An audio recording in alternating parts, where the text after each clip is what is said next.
Good morning everyone and good morning sir. By the way, my name is Mariela V. Sakal. Course of P is Criminology 3rd year. My topic is chapter 14 here.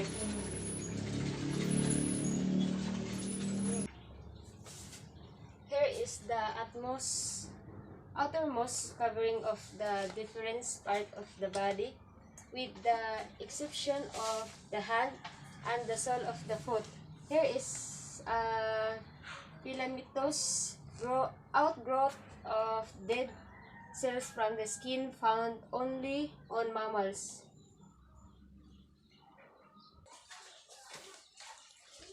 Here collectively, especially those growing on a person's heads.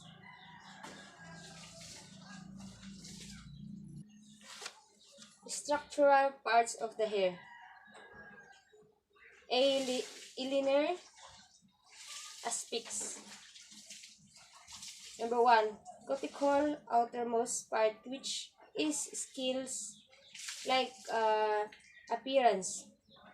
Number 2, cortex, the innermost portion that contains the pigment. Number 3, medulla, the central canal of the hair. Letter B, outer aspects. Number 1, tips, the distal and position of the hair. Number 2, soft portion of the hair above the surface of the skull. Number 3, root, portion that is embedded in the skin.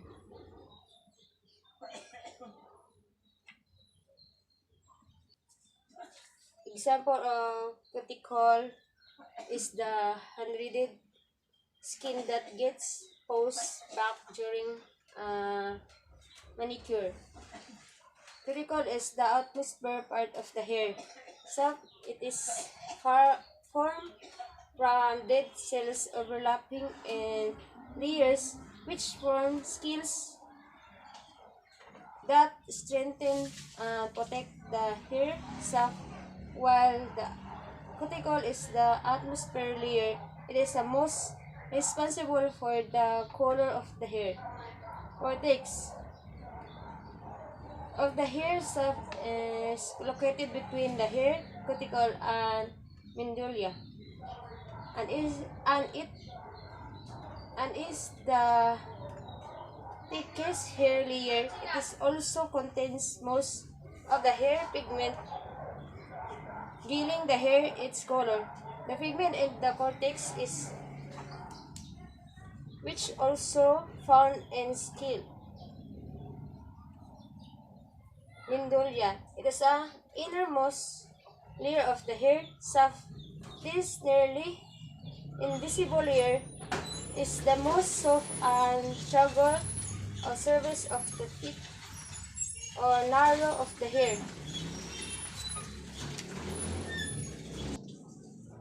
Values and significance of hair as evidence. The value of hair as evidence in the criminal cases has been well recognized.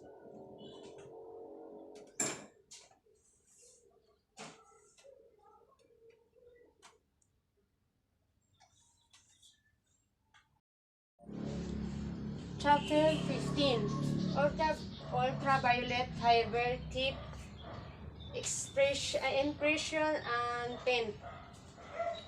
Ultraviolet examination is a method of scientific examination of evidence using ultraviolet light, documents, weapons, chemical, minerals, petroleum products, and other items of evidence should be observed routinely under the ultraviolet lamp.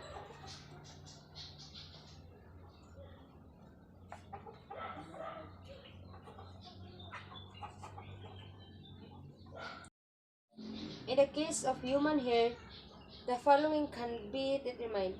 Number 1, the race of person the hair originated from Negroid Mongolia, and Caucasian. Below the area of the body surface that the hair originated from head, face, chest, axilla, and pubic region. But how hair was removed naturally or forcibly. Before, whether the hair was cut with dull or sharp instrument or was crushed or burned. Number 5. Usually examination will not permit conclusive determination of age and sex.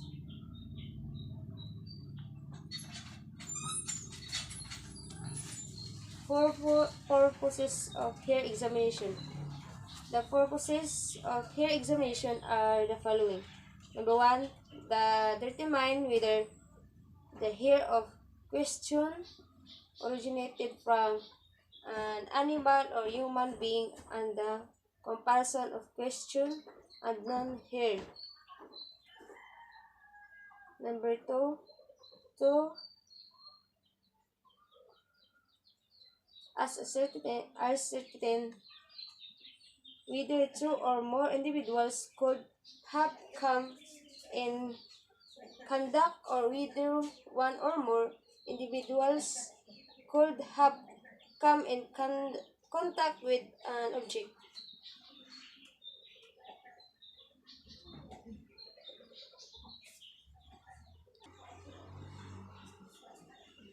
Here is one of the most common type of trace evidence found of the crime scene. Hair transfer may occur during any physical contact of the perpetrator with the victim. Perpetrator's hair may fall out under condition that she is not aware of and unable to guard against it. Thus, the examination of this associative evidence is useful in the crimes of evidence such as homicide, sexual assault, and aggravated assault where physical contact may have occurred. Crimes such as burglary and armed robbery typically involve the recovery of diverse an article of clothing which may contain hair strands, which may be useful for identification of the perpetrator.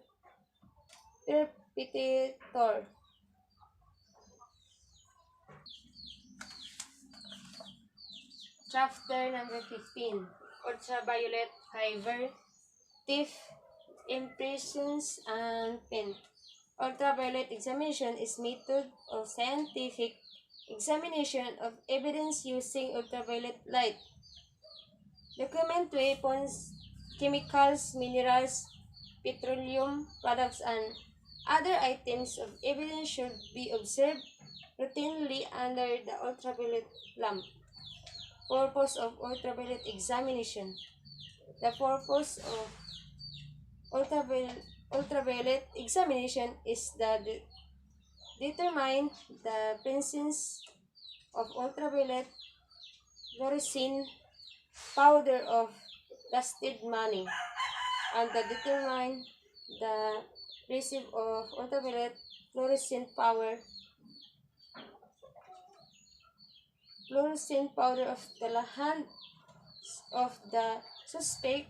The examination is useful of crimes such as illegal recruitment, extortion, and drug by bus operation, which offenders are caught through entrapment.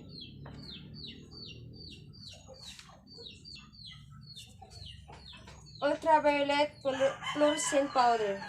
The ultraviolet thief detection powder is designed for the thief detection and identification of stolen or altered items. The ultraviolet powder, once touched, remains of fingers and palms are invisible except under ultraviolet light. Method of examination. Only suitable ultraviolet lamp and darkroom are necessary for ultraviolet examination. That room should contain adequate table space which garments and other items to be examined may be spared. The evidence is being placed under the ultraviolet lamp.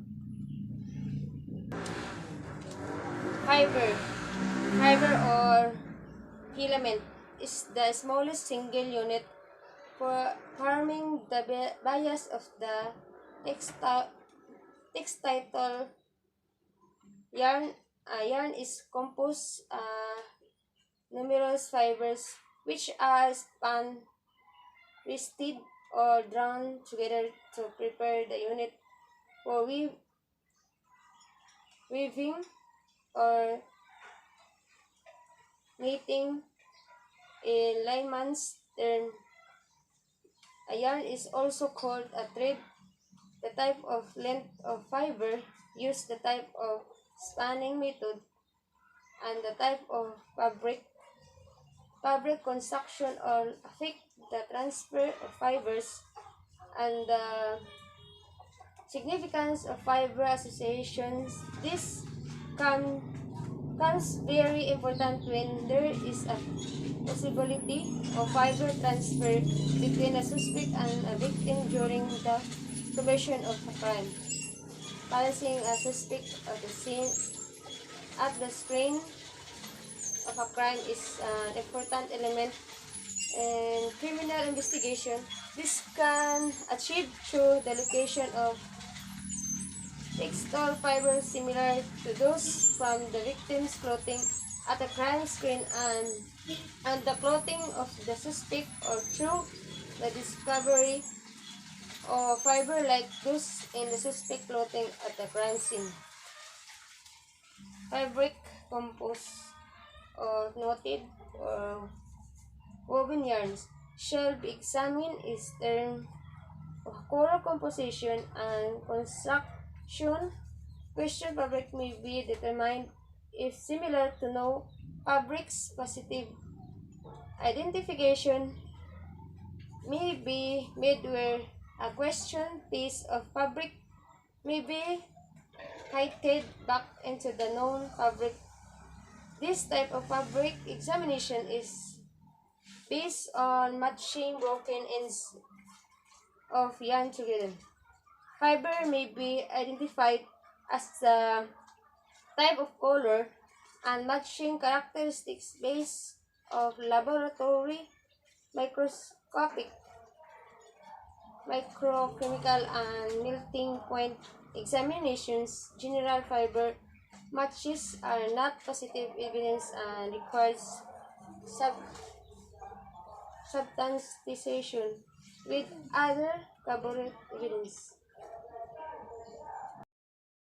In the case of human hair, the following can be determined.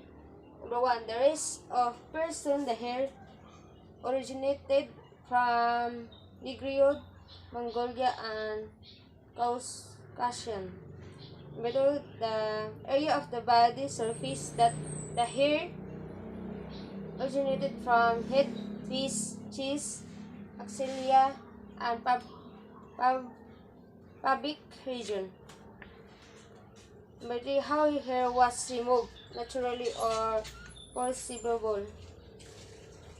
Number 4, whether the hair was cut with dull or sharp instrument or was crushed or burned. Number 5, usually examination will not permit conclusive determination of age and sex.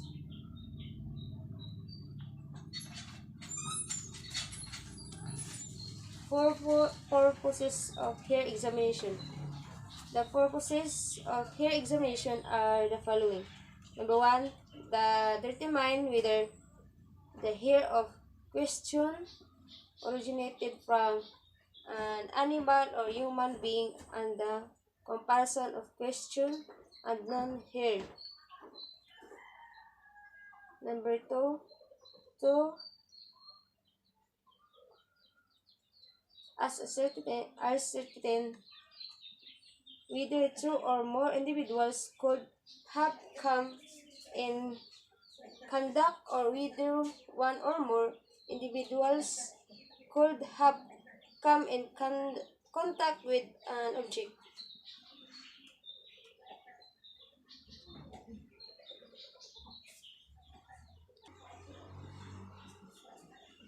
Here is one of the most common type of trees. Evidence found of the crime scene. Here transfer may occur during any physical contact of the perpetrator with the victim. Perpetrator's hair may fall out under condition that she is not aware of and unable to guard against it.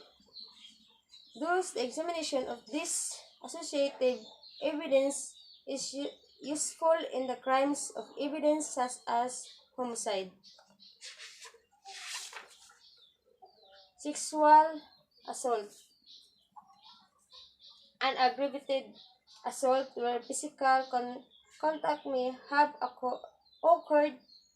Crimes such as burglary and armed robbery typically involve the recovery of diverse an article of clothing which may contain hair stands, which may be useful for identification of the perpetrator.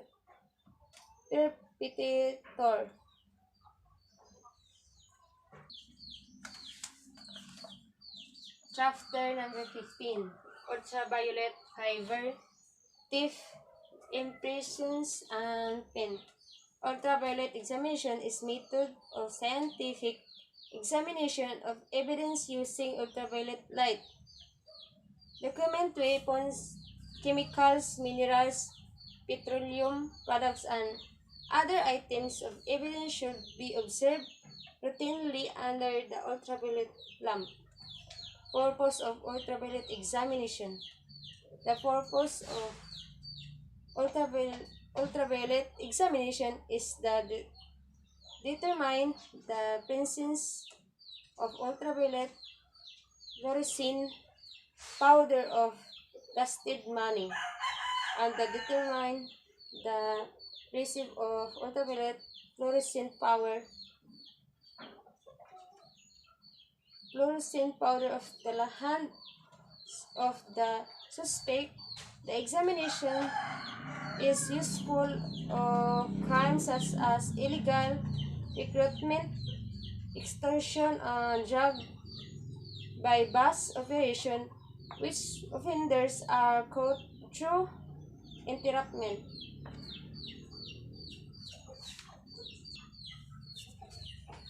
Ultraviolet fluorescent powder. The ultraviolet thief detection powder is designed for the thief detection and identification of stolen or altered items.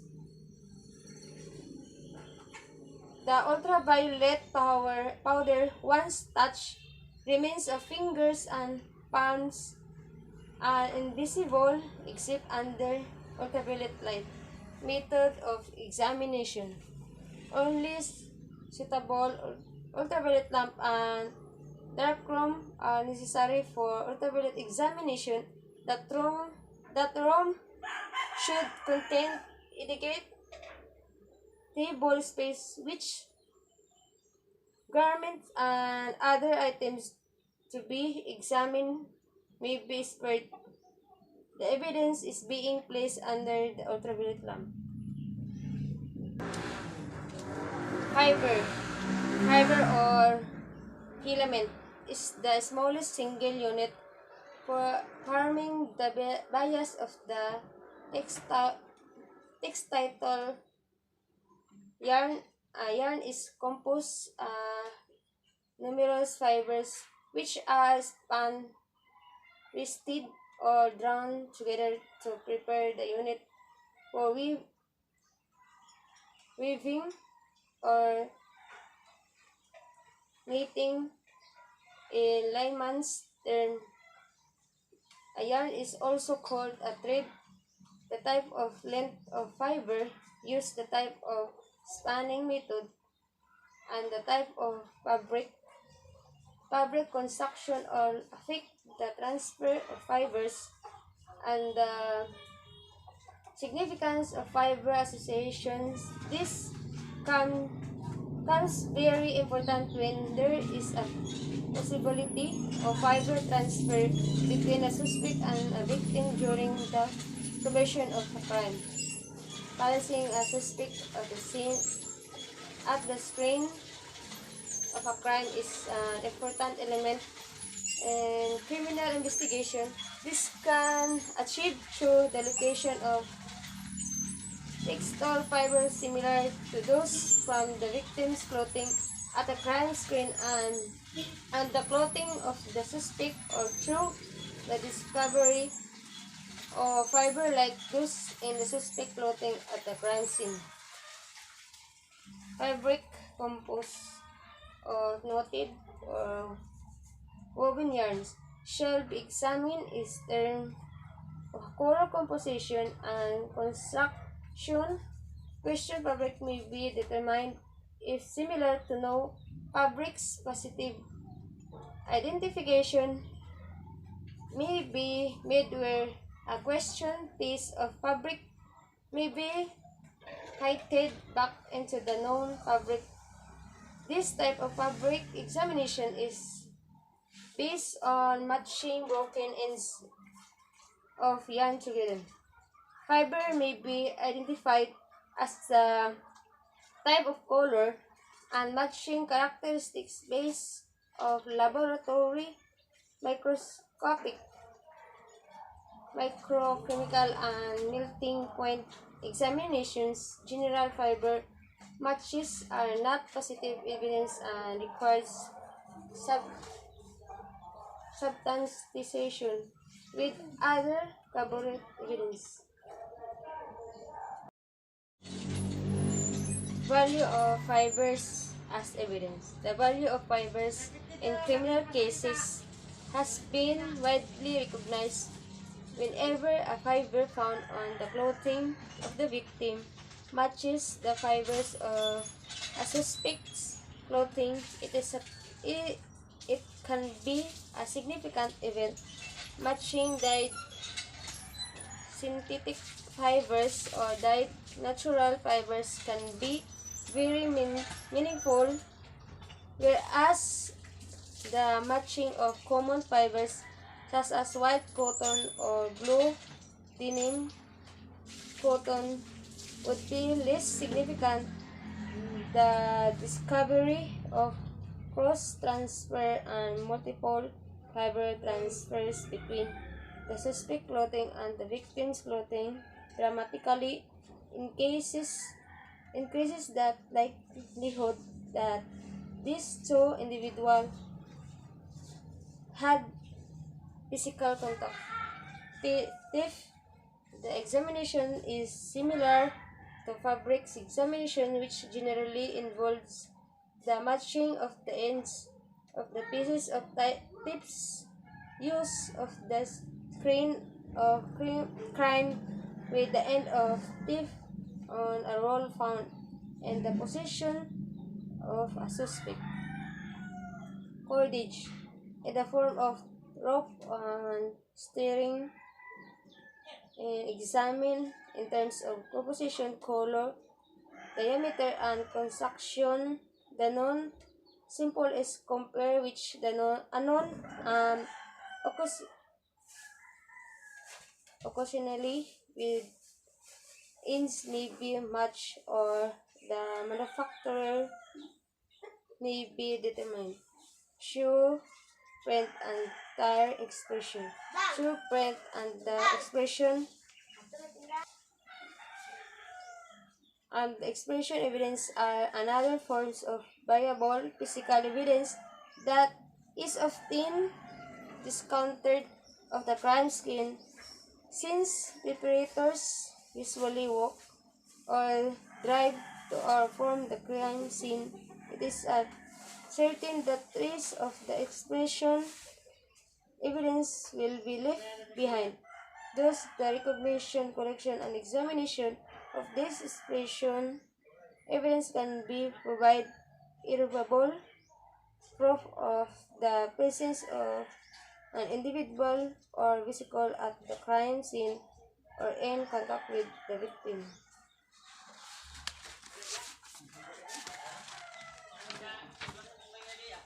Shoe print.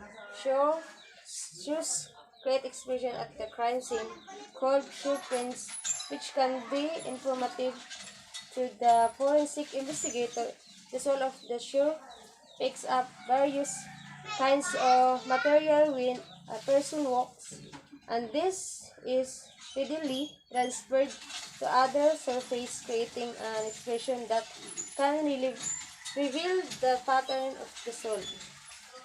There are three kinds of shoes: paint, plastic, and patent. Patent shoes print are clearly visible and form tracking through a substance like paint or dirt and leaving some behind each time a step is taken. A plastic shoe print occurs when a shoe sinks a soft substance like snow or mud. Latent shoe print are those that are not visible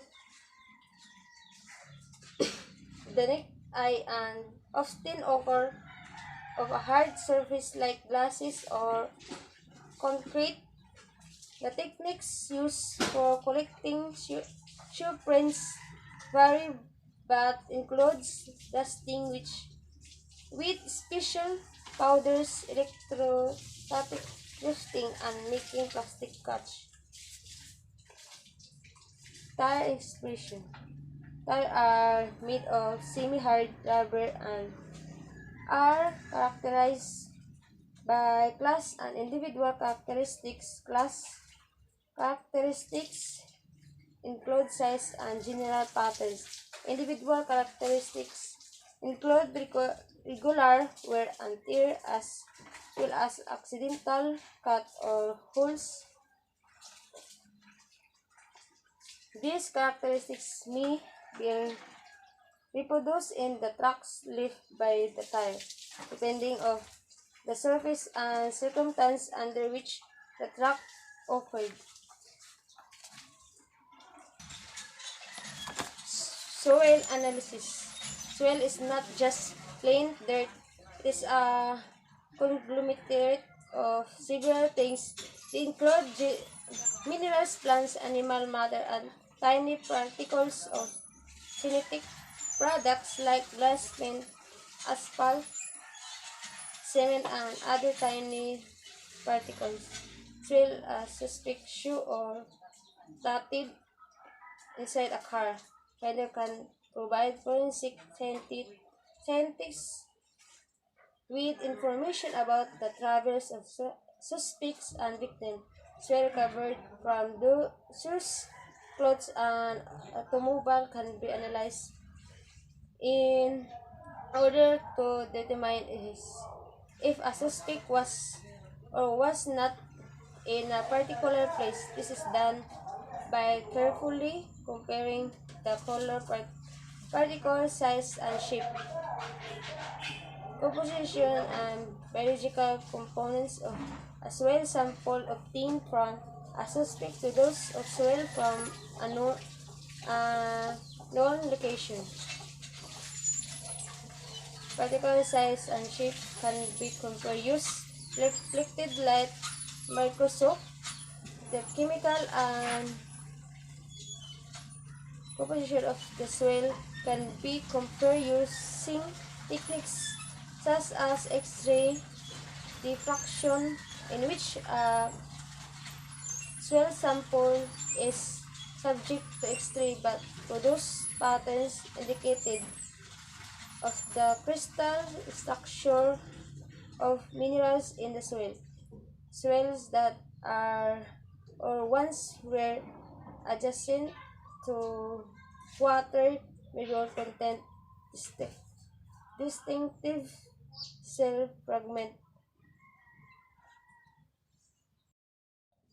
The presence of soil unique to a particular area can show that a suspect had traveled to the area, just as the absence of soil can be used to disprove an alibi.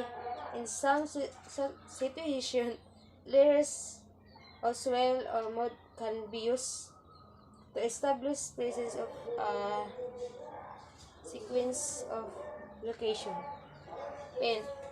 Paint specimen is examined and compared by using a microscope to determine the color, texture, layer, structure, and any unique characteristics which may serve as points of similarity or dissimilarity.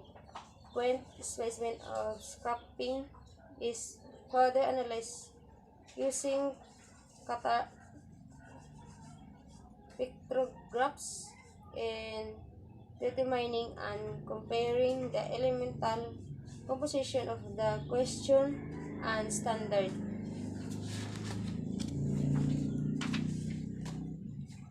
A very simple amount of specimen is sufficient and even trace element can be detected. The spectrum resulting from putting a small particular of point between carbon electrode is recorded on a photographic plate, which becomes a permanent record.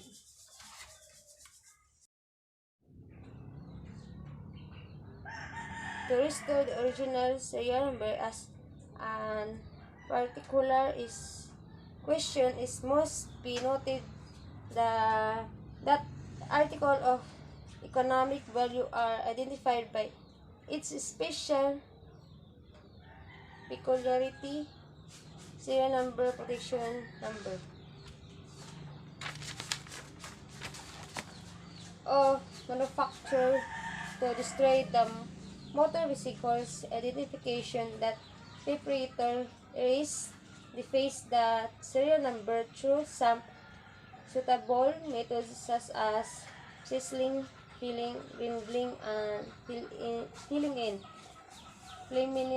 Preliminary examination of micro-etching process.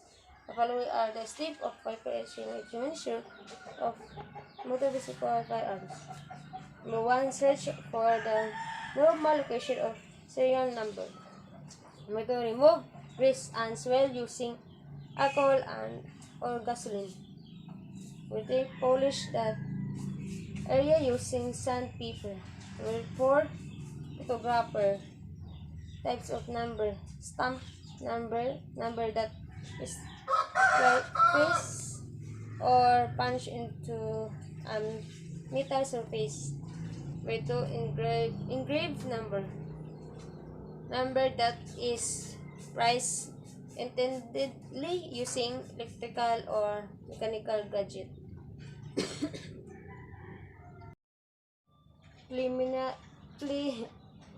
Preliminary examination number restoration.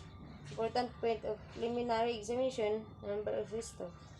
A careful search for the location of the serial number must be made before the start of the restoration process. Number 2. Grease and swell must be removed using gasoline, alcohol, etc. Number 3. Clean or polish the area using sandpaper. Number 4. Photograph the affected area. Spot detection of termed obliterated serial number. Number 1. Presence of any sign of welding surrounding the serial number. Number 2. Presence of several scratches, and filling marks on the serial surface. Presence of any sign of concavity of the serial number surface. Presence of any difference in the style of letters and number. Appearance of fragmentary marks which could not be properly identified because part of the superimposed by letter and number. Presence of any difference in the spacing of individual letters and numbers. 7. Arrangement of letter and numbers. Absence of one or more letters before, in between, or after a set of sequential numbers. Number 9. Letters and numbers are stamped on places where the serial is normally located.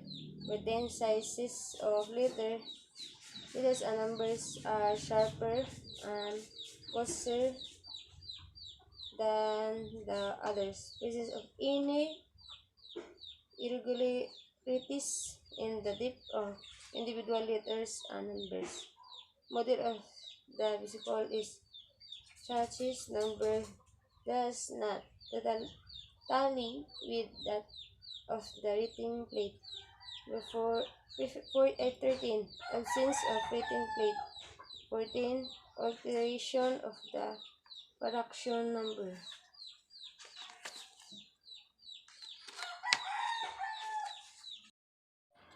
Chapter 17. Liquor test, alcohol determination test. What is purpose of this test? Basically, the purpose of this test is to determine whether or not a person intoxicated with liquor. This test is being conducted to determine the amount of ethyl alcohol present in the blood sample taken from the person suspected to have been intoxicated with alcohol. Laboratory examination. Quantitative examination is conducted to determine the amount of ethyl alcohol present in the blood. Significance of determining whether a person is intoxicated with alcohol. Intoxicated as a alternative circumstance most considered as aggravating or mitigating according to the nature and effects of the crime and the other condition attending its commission. The intoxication of the offender shall be taken into consideration as a mitigating circumstance which, when the offender has committed a felony in a state of intoxication, if the same is not habitual or subsequent to the plan to commit said felony, but when the intoxicated is habitual or intentionally, it shall be considered as a aggravating circumstance. Chapter 18. Toxicology. Toxicology is scientific study of poisons, their nature, properties, effect, and detection, and the treatment in case of poisoning. Toxicology deals with person, their origin, physical and chemical properties, effects, and treatment, and methods of detection. Frequency. Toxicological examination are requested in case of sudden unexplained deaths. The internal organs and contents obtained during the medical autopsy are usual specimen submit as well as the suspected source of the poison, such as food, drinks, or medicine, is not fatal. The vomits, blood, and urine of the victims are examined. In case of mass food poisoning, identification of the poison by the laboratory is important not only in investigation but more in the treatment of the victims' internal organs and other parts of animals, chicken, dog, cat, etc. to are received frequ- freq- frequency in connection with compliance or malicious mischief. Important of toxicology. To verify it is cases of poisoning. B. To be able to treat of the occasion demands to forward justice. The reason for the application of toxicology is that determine the presence of volatile, non-volatile, and lethal poison in cases of allergy poisoning. Poison is a substance that, when introduced into or absorbed by a living organism, causes death or injury. Poison is a substance capable of producing adverse effects on individual under appropriate condition. Adverse effect refer to the injury, structural damage of tissues, and inappropriate condition means the dosage of the substance that is sufficient to cause this diverse effect. Types of poison. True poison is one that still poison no matter how diluted it is. Halogen, cyanide, methocorrosive poison is one which, by contact with it, chemically produces locate destruction of tissues. By 3. Cumulative poison is one that increases its intensity of action after gradual addition of it. Types of poisoning. A. Acute poisoning.